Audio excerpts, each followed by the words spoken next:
It's not clicking in. Come on.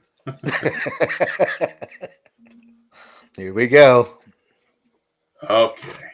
It's Russia. Blame it on Russia. Yeah. Okay. Looks like connection is good. Looks like volume is good. Okay. How you doing? I'm Big D. Welcome to my show, The Boiling Point. Today is March 16th, 2024. Please welcome John, Mr. Propane. How you doing, all? We're going to talk about silver today, and I have some information that might make you excited, I hope. And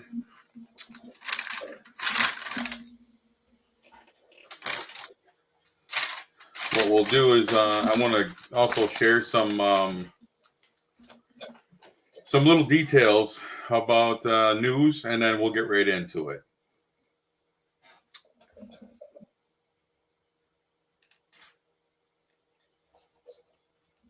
Let me share my screen. Now committed $113 billion to the Ukraine. For reference, the entire budget of EPA is $12 billion. The budget of CDC is $11 billion. We have 57% of Americans. We have a crisis here. We have a war on the poor. 57% of Americans cannot put their hand on $1,000 if they have an emergency. That's sad. 1/4 of Americans go to bed hungry. We have 1.5 million veterans who are living below the poverty line. We have 33,000 veterans who are homeless. We have 23 veterans a day who are killing themselves. The war on the poor is a blood war. We've now committed $113 billion. That is shameful, in my opinion. Having, this government that spends like it's nothing because it's not their money. They don't pay taxes the way we have to pay taxes. At least the way I understand it, they don't have to pay taxes like we do. It's and this is what we know about. What are the things that we don't know about? Share another item as well.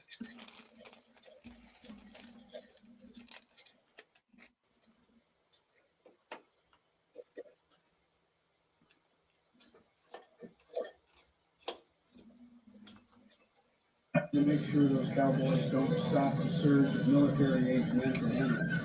If we have to send F-15s to Texas, we have to raise war against Texas.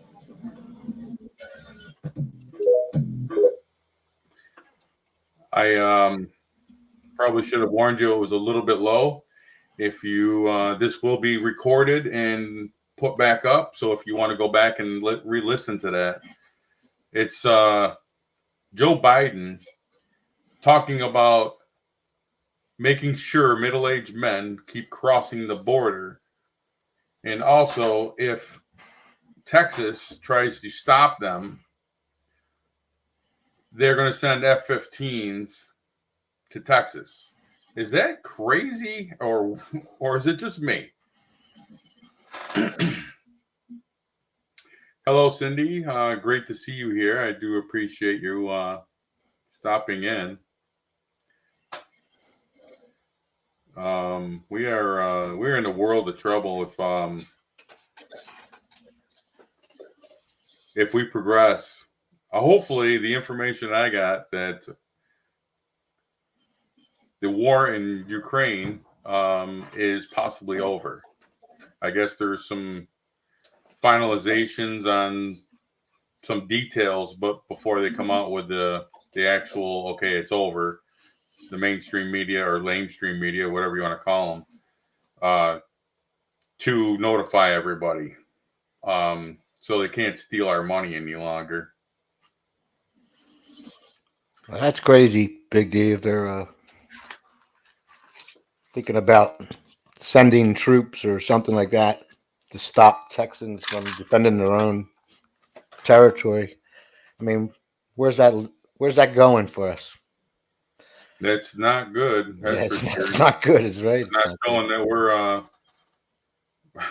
gonna fight our own people. good. Does that? Yeah, that's a scary thought right there. That is scary.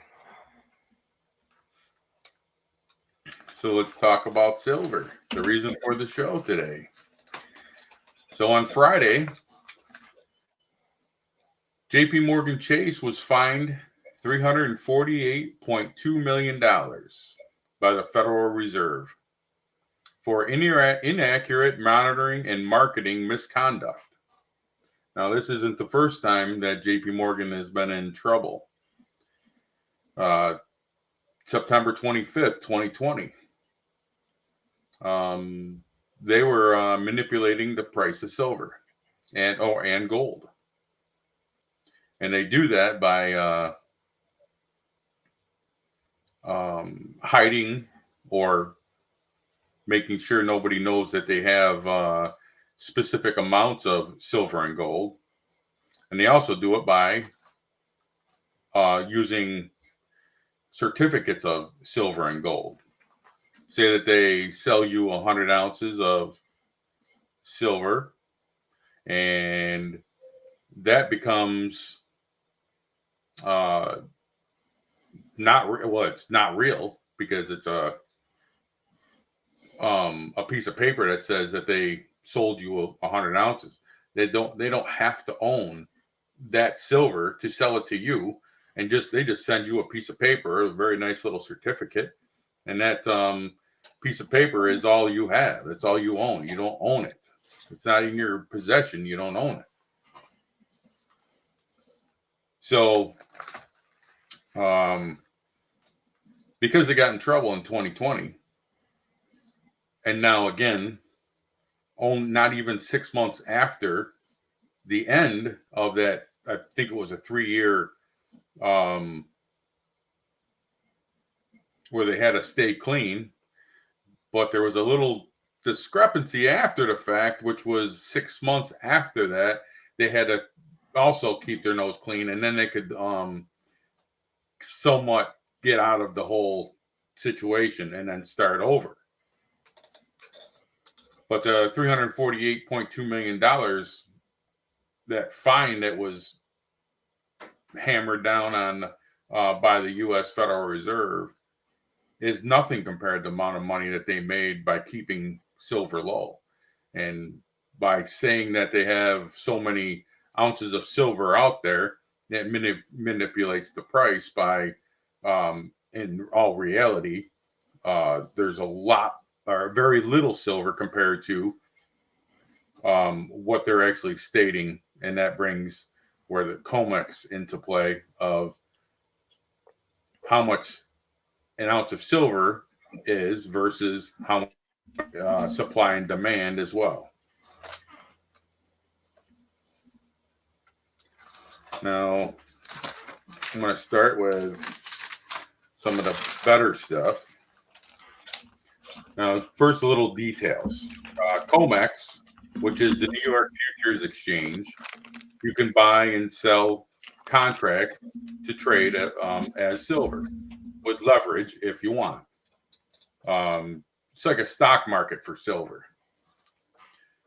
Shanghai, which is pretty much the same thing, but in China, or Shanghai's in China. So the LME, the London Metals Exchange, again, same thing as the Comex. Silver holdings in the exchange and all of the Comex, LME, the Shanghai. The holdings exchange is about 30% silver that's in storage. Now, registered silver in those exchanges is what's available for delivery, which over the last few years is down by 70%. And that's by looking at those exchanges. You can actually see how much registered silver is available for sale, and it's a lot less than it's been in many years. In Comex, it's never been this low from the research that I found.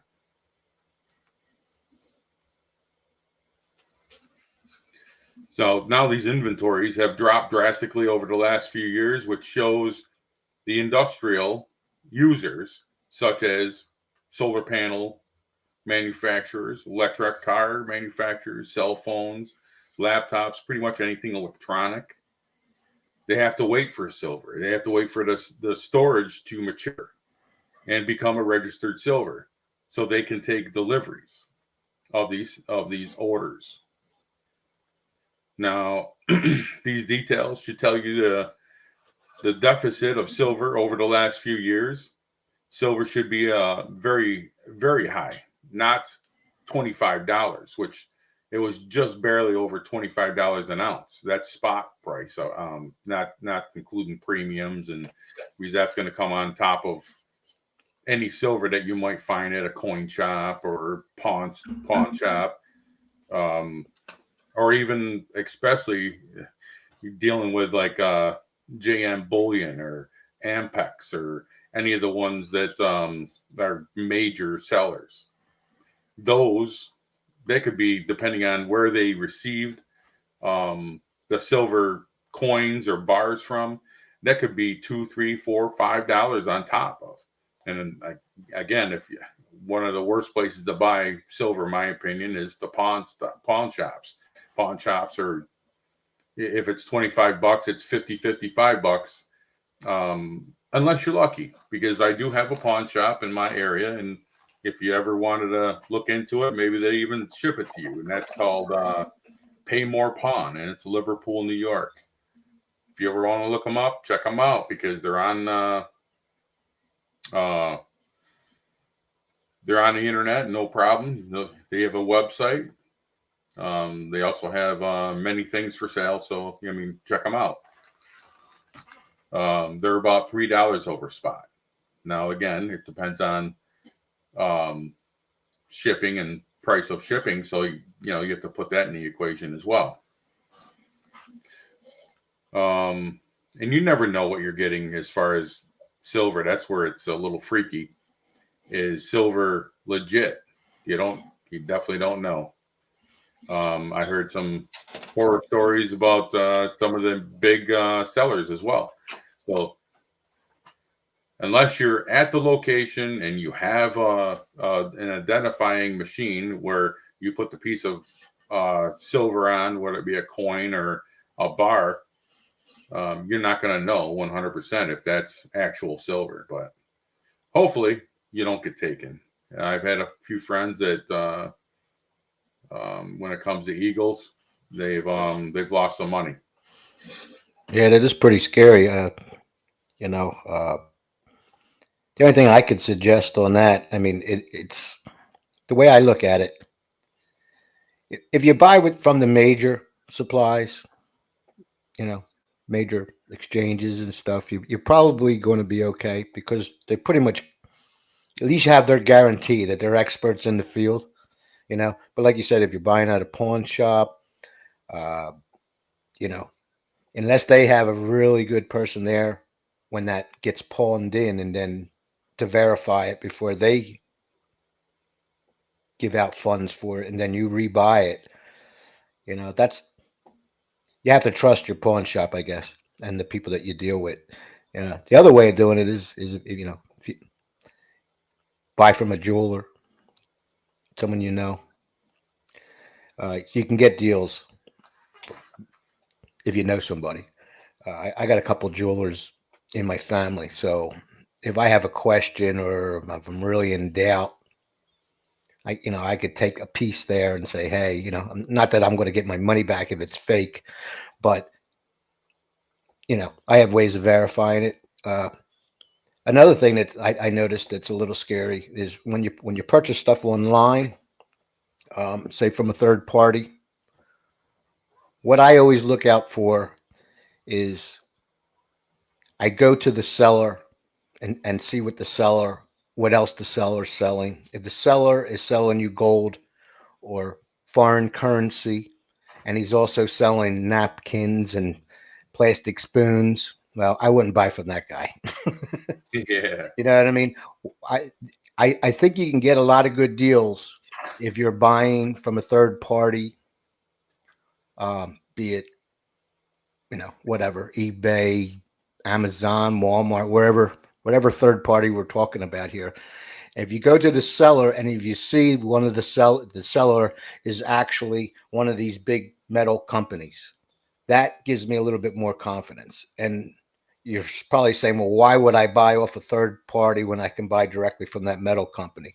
Well, the reason for it, there's actually two reasons that could probably save you a little bit of money. One, you're not going to pay shipping. So if you're buying small quantities from one of the big metal places, they usually have a limit, $200, anything over that, it's shipping, free shipping. Anything under, you have to pay shipping. But if you're on a third party, you can buy an ounce of silver and pay no shipping. Another cool little thing you can do to save a little bit of money, it's not a lot of money, but it's a little bit. In the long run, it all adds up, I guess, is either instead of paying with your debit or checking account, if you have a store card or a credit card that has rewards on it, buy it from the third party. You don't pay the shipping. You get maybe 3, 5, depending on what your rewards card is, you get 5% back. Now, the key to doing that is when your bill comes in, you pay it off right away. This way you don't get charged interest, because it really doesn't make any sense buying silver or gold or anything like that of value, and then you're going to be paying interest on top of it. So if you do it that way with a rewards card, you get 5%. Might not be a lot, but it adds up over time. And as long as you can pay that bill when it comes in interest free, that's the way to do it. That's the way to save 5% off the extended spot price. Just something. Nice. Let's see. Oh, and one more thing, Big D, while I'm talking about that. The other thing about buying from a third party, that's kind of interesting. Many of them ones where you'll see that the seller is a major seller of gold and silver. Most of them third parties don't have that in their store or in their supply chain. When you place that order, you're getting it directly from the metals company. It's not coming from some warehouse. It's coming directly. So your invoice will be an authentic invoice from the company. It'll ship from your company, not ship from wherever third party warehouses are. So that's something else to consider. That gives you a little bit more confidence. Thanks for the tip.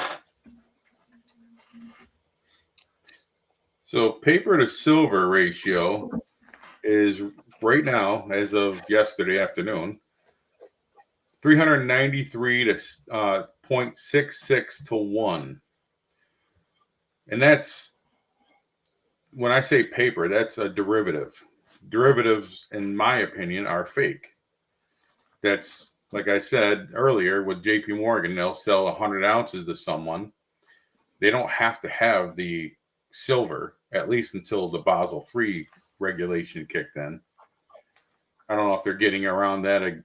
They found a way around that yet, but that was supposed to, these regulations that started, another regulation that started on March 11th, were supposed to cripple banks from going forward because they have to have deposits from you and me on hand within a percentage. So going forward, if they didn't have that, they weren't going to be able to do business, meaning loan new money, things like that. So what do they do on a daily basis? That's one thing that banks do: loan money. JP Morgan selling derivatives or fake silver certificates, whatever you like to call it. That's 393 plus to 1 ounce of silver, of actual silver. That you or me might have in our possession.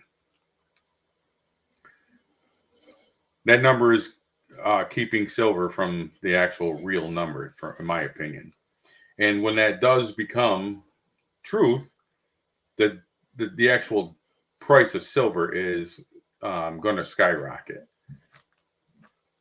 Now, the global demand forecast for silver to rise to 1.4 billion ounces in 2024. Now, that production of silver is only 820 million as of the end of 2023. That creates an almost 600 million ounces of a deficit. Two industries, electric cars and solar panel industries, that is consuming about 30% of the production. One thing to remember, those industries were not even around 10 years ago. Silver, with discussions on some of the main producers like Mexico, they're not going to keep up with demand. And I don't know if this has been the idea of that going forward, which the Green New Deal and things like that, they must have known that there's really not enough silver. Anything manufactured that's considered electronic is produced using silver. Silver is the most widely used precious metal, and silver is the only metal that can do what silver can do. Corrosion resistance, how it actually, if you have a glass of water that's not purified enough to drink, you put an ounce of silver in it, and within a short period of time, it becomes drinkable. Obviously, depending on what's in that. I mean, if there's little floaters, that doesn't help that out. But if it's a clear liquid, it's supposed to make it so it's drinkable water. It works great with certain filters. Many manufacturers are producing water filters with that type of technology, use of silver. I mean, colloidal silver is one of those miracles that is made by using silver and electricity, and it produces a liquid that is very, very close to like an antibiotic, in my opinion.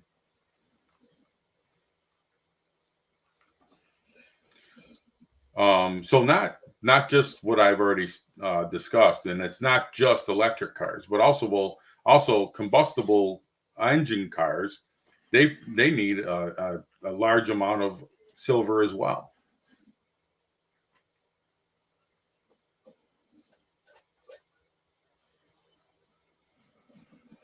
And the more cars change as far as technology, the more silver is going to be required in each of those cars.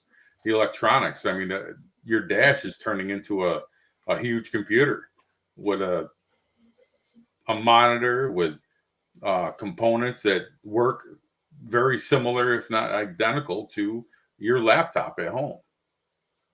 Most of it is touchscreen.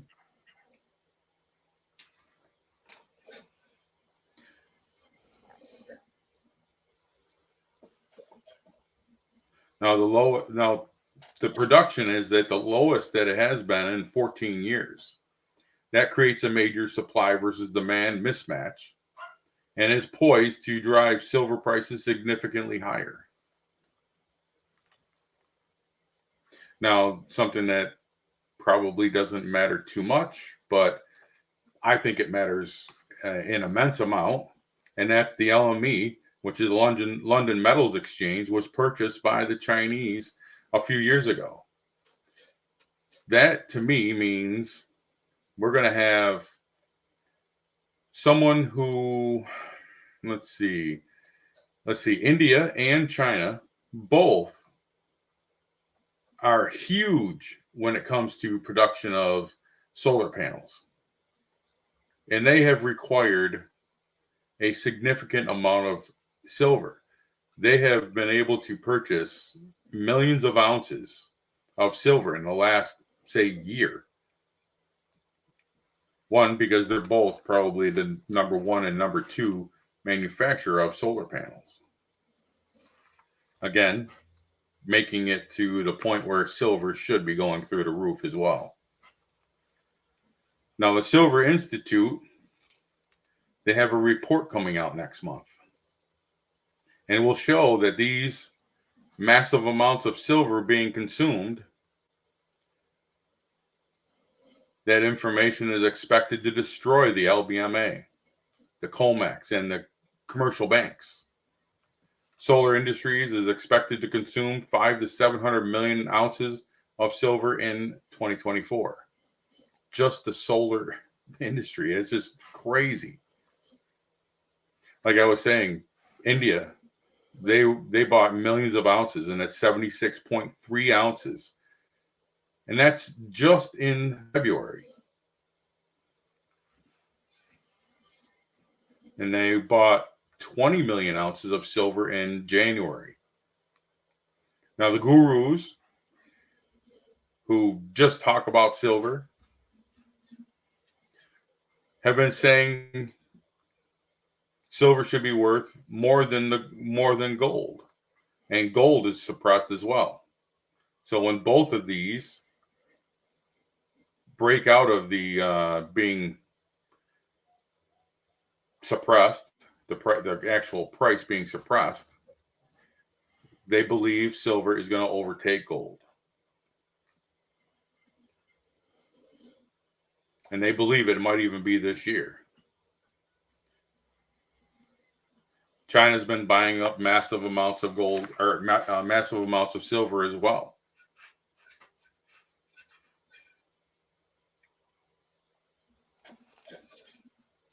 One thing that they say is going to happen, and silver will break out, like I stated, overtake gold.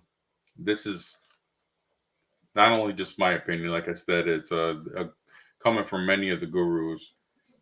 But when that happens, the dollar is going to die. And they believe Bitcoin is going to follow. Don't take my word for it and just go and, get your money out of Bitcoin. I'm just saying this because, and the only reason is I do believe strongly in silver is going to overtake gold. Silver is going to become much more profitable. Some people would say, "Oh, you don't collect silver to make money." Okay, well, that's the only reason why I did it. That's for my future. But Bitcoin is based off the dollar. I could be wrong, but the way I understand Bitcoin is based off the dollar, and if it's based off the dollar, I consider it going to be having somewhat of an issue in the future. Dan, question for you. Yeah.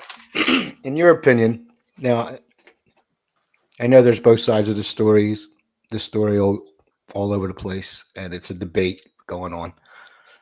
But do you think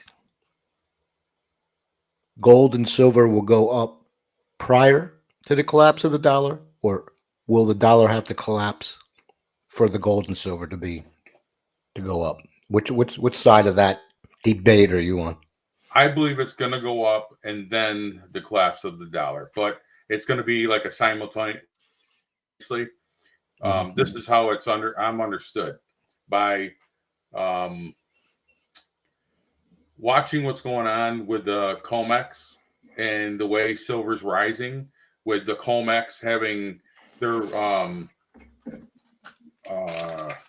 the amount of money as far as or amount of silver in their registered side, where it shows that it can be delivered at any time.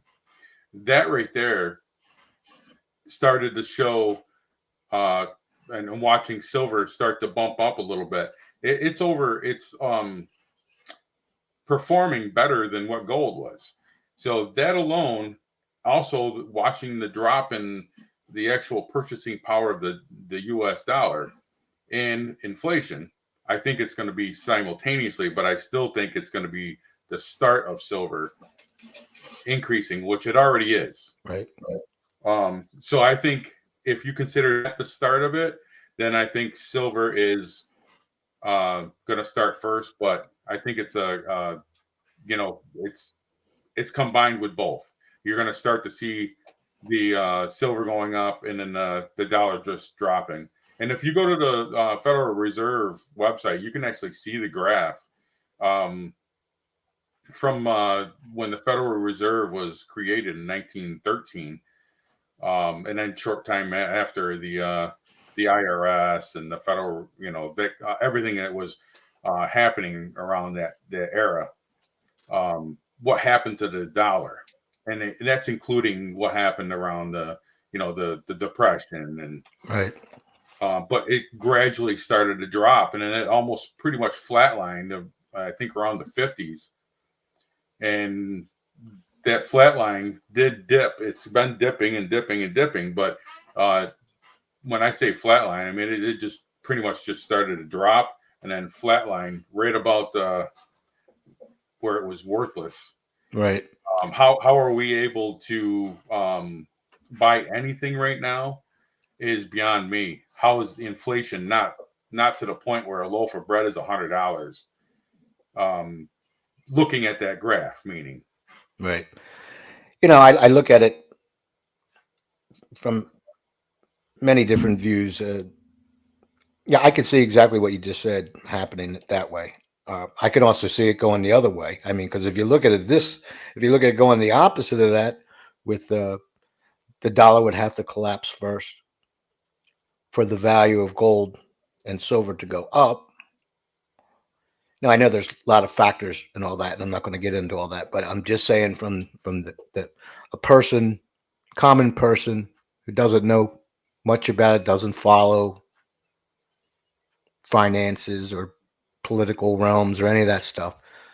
Think about it this way: you have gold, physical gold, physical silver, physical anything, precious metal, diamonds, whatever, anything like that, that we compare in value wise to a dollar, and a dollar is made out of thin air. You see what I'm trying to say here? Yep, definitely. You know what I mean? So we're buying and selling, we're saving. So if you have physical gold and silver or precious metals or diamonds or whatever, anything of value that you physically can touch, we're putting a value on that by something that has no value at all because it's not, it's just being produced out of thin air, So it's kind of strange to me that you think, okay, well, a dollar, this is what they're telling you the dollar is worth now. And this is the buying power. They could change that overnight if they wanted to. They really could. And I know it's based on a lot of things like economy and all this stuff and all that. But technically, they know what they're doing. You know what I mean? So we're all basing a dollar value when we buy or sell gold or silver on something that doesn't even have value itself. And that point is very confusing to a lot of people. You know what I'm saying? Oh yeah. So if you could just keep printing dollars like our government does and doing what they're doing with it and the waste and all that, to them, are they really wasting it? I don't know. They're not wasting it. How could you waste something that you could just make it out of thin air? You know what I mean? So yeah, Very it's true. being spent, but the physical stuff, the gold, the silver, there's only a limited amount of that stuff. Once it's gone, it's gone. Or once you sell it, it's not yours no more. Or, you know what I mean? Or once it's used in a product, it's gone unless you're recycling it again. So I think that's the importance when you got to think of when people have to think, oh, should I invest in gold and silver? Or, it could be real estate. Real estate's another thing that fluctuates a lot based on that dollar that means nothing. You know what I mean? Now I could see if that dollar was like it used to be backed by precious metals, because then it means something. It's not the dollar. You're just using the dollar, the actual physical paper, and coin to represent the real value of it is what it's backed up by. So when people say, I don't know if I should get any gold or silver, well, if you think about it as something physically you have in your hand, as opposed to something that someone's printing up, it makes a lot of sense. Yeah. You know what I mean? So I think, I'm thinking that dollar would have to go away, because then when that dollar goes away, then that physical stuff that you can hold in your hand, not that it never had value, now it has more value. And that's when it goes up. So it's the same thing. Like you said, if it happens quickly, which it should, because I think it would have to, you know what I mean? If the dollar collapsed and gold and silver went up, fine. If gold and silver went up right before the dollar collapsed, fine. It's almost the same thing if it happens quickly. If not, there's going to be that time period. Is going to be a week, a month, a year. That the chaos between what that dollar was worth and what that silver and gold's worth, and how you're going to buy and sell goods is going to be like crazy. That kind of worries me.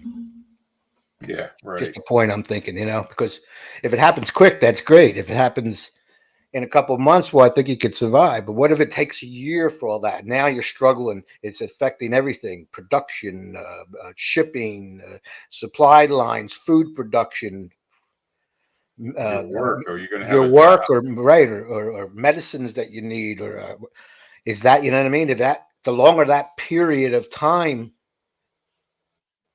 for everything to even out, the worse or harder hardships are going to be. If it happens quickly, there's still going to be some hardships, but it's going to be quick. You know what I mean? You could rebound quickly. But if that goes on for a long time, what's that lead into? Hopefully, the other side is a lot better than what it is now, and that's what I'm hoping for. Me Just a too. thought. Yeah, it's just amazing what the Federal Reserve can do. Sell a bond to a bank.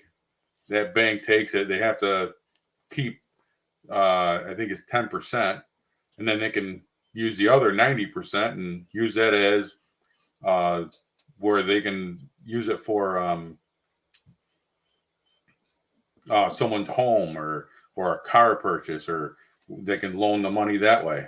Right. And then they collect the interest on top of that, and it's just a vicious cycle. So a dollar is really nothing more than nothing. Right. And that's why, going back to what you were saying with the certificates for gold, to me, that certificate, if it's not in your hand, is no better than the dollar that's worth nothing. It's just something printed up. Exactly. Yeah. So they could tell you, yeah, I'm buying 100 ounces of this, and give you a certificate, but is that any better than that piece of paper that you got in your pocket? True. I don't think so, because it's not. It's just, you're going by their word that, yeah, that's what it is. And like you said, they don't necessarily have to have that. And the same thing goes, if everyone, forget about the dollar, if everyone has them certificates and they all want to cash in on them certificates, it's not going to be the same thing as everyone taking their money out of the bank, because they're not going to have it to give it. That's true. Scary. And look at the de-dollarization that's happening, and that's going to cause more of a headache with Exactly. our dollar. Exactly. All that money rushing back to the United States. Right. That's going to make the dollar drop even more. Which, I mean, I'm trying to understand it. They give you the graph on the Federal Reserve website, and the graph starts at 100, and it drops down to 0. So, what is 100? Is it pennies? That's what I'm thinking. That equals a dollar. So when it drops down, they show 3.7 cents. That's how low the dollar is right now. That's what it's worth as far as purchasing power. And that's where the inflation comes into play, and this and that. When they were to increase the interest rates, that was supposed to stabilize us, but they didn't do it fast enough. If you look back in history, how high they raised interest rates, like I think it was in the high teens or even 20%. Maybe it was even higher than that. I'm just going off of memory, so I'm not exactly sure, but it was at least double what it is right now. And I think they did that just to sustain us. I think they really want our economy to crash. I think they want millions of people out of work, and that's going to push, I think, more deaths because of food starvation, suicide.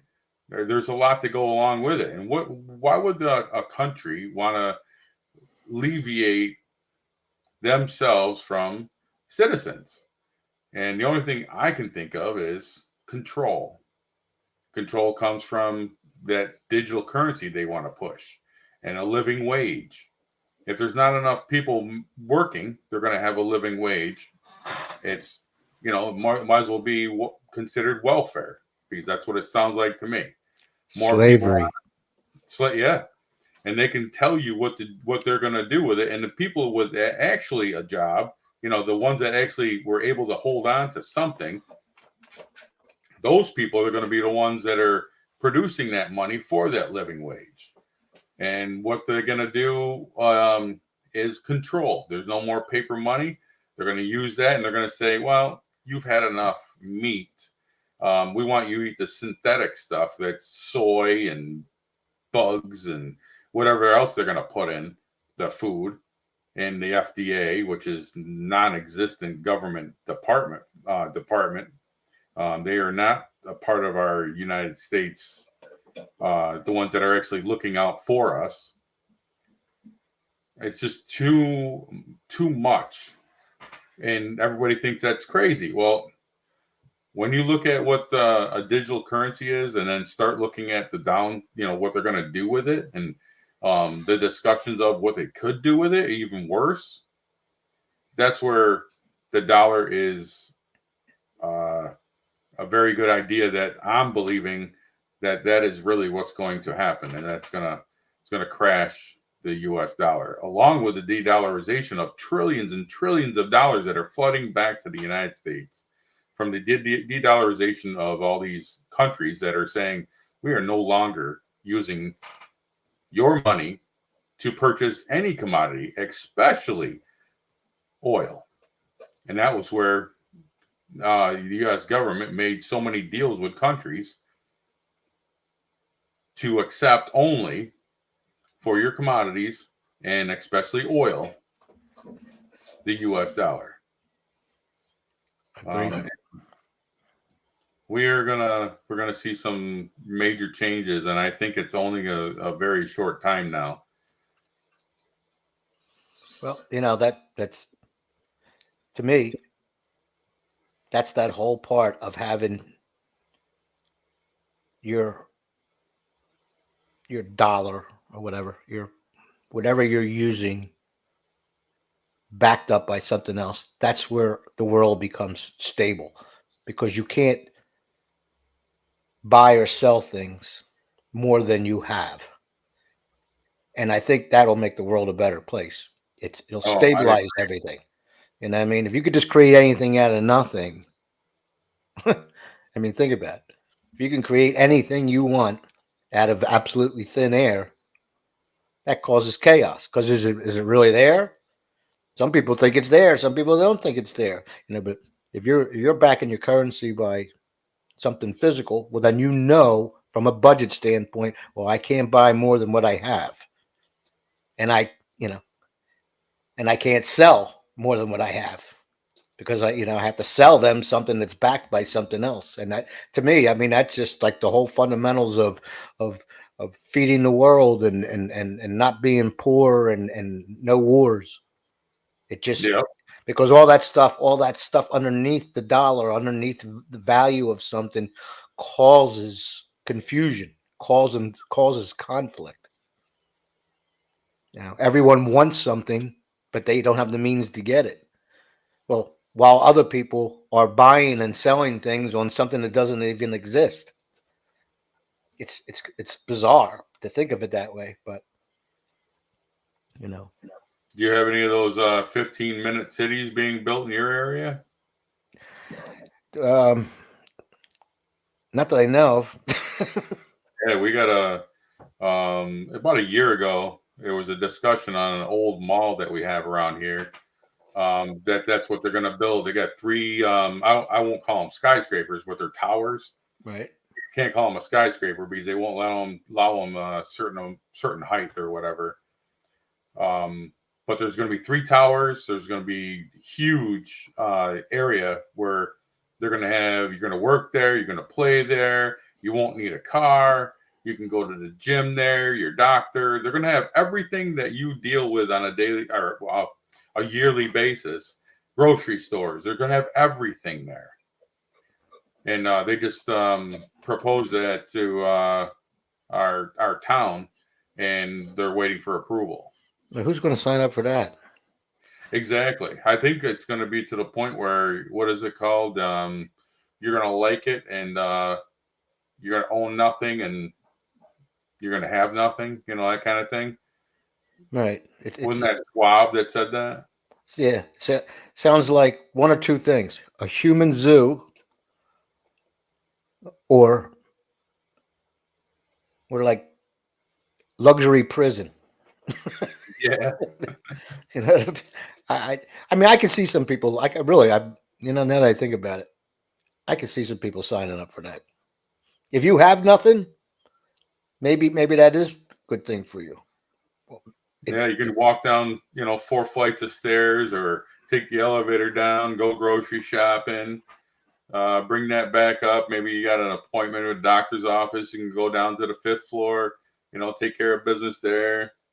You don't have to own or you have to have a place to store your car or your whatever. You won't have to do nothing anymore. You make it all simple for you. But see, something like that, to me, there's got to be something that they're not telling you. There's got to be a plan beyond the plan that they're telling you. Like, think about it. If there's like a place like that being developed, and you have to sign up to get in there, and everything's all great. Yeah, you work here, you eat here, you play here, you do everything. What's stopping them down the line from completely stopping you from ever leaving that place? Yeah. Once everyone's contained, there's that control thing again. They're controlling you, and they can cut off any one of them things, any of them elements of your life at will, because it's contained. That's scary. I want freedom. I don't want that. Yep. And I want to go to visit another city, or I want to go out in the middle of the woods and stare at the sky all by myself. That's what I want to do. You know what I mean? Yep. I don't want to be take away your control. Oh, it's horrible. That's crazy. Anyone thinking about that, don't do it. Get a tent. Yeah. I mean, you've heard of Micron, the circuit board manufacturer, right? Yeah. They're they're building a huge billion-dollar. It's got to be 1,000 acres, maybe. I don't know. It's huge. They've plotted this thing off in the town that's only it's got to be less than a mile from this so-called 15-minute city. Crazy. Just crazy. First I heard of it was one that was in Toronto. They have one up there. It's like, what? That's not good.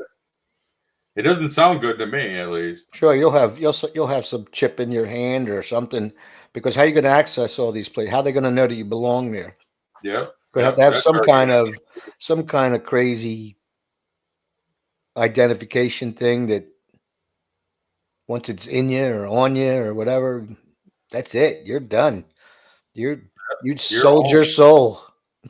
Because what if that's your medical information as well? Say that on that chip that gets you, the RF chip or whatever that you're going to get into your the building, or into your apartment or whatever. Maybe it's going to store your medical information. So say you get into an accident and the ambulance comes, picks you up. They can scan that and go, oh, okay, he's allergic to this. He's on this medication so many times a day, whatever.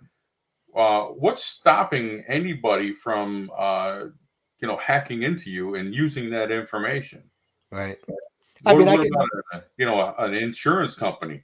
that says, well, you're on this medication. You can't, you might have some issues with driving, or, if you're impaired, like, say an opiate, and that opiate causes accidents, and you've been in a few accidents. Now they can use that and cause or raise your driving, your insurance for driving your own car. Right. I guess there's good and bad with anything. Like I could see from a medical standpoint, if you're unable to, say I got this or I'm allergic to that. I think that's how they sell things. All these things that have other possible bad sides to it. I think they always come out selling it as the positive side of it. But what about the dark side of that down line when it gets real technical? Can, you know, like the situations that you were talking about. I mean, what nefarious things could happen? Yeah, true. It's crazy, very crazy. All right, well, that's pretty much all I have. I don't know if anybody wants to see this and go back and actually crank your volume for that one small clip that I shared, and see if you can see if it is truly the president of the United States stating that about what he would like to do to Texas if they don't comply to his request, and also about middle-aged men coming across the border. We need to keep middle-aged men coming across. And why would he care about that? John, you want to hang out for a few minutes? I sure will. All right. Thank you, everybody, for stopping in. And also, if you're going to check it out after the fact, I appreciate you sharing it. Please like, share, subscribe, hit the bell notification for all for future updates. Take care, everyone.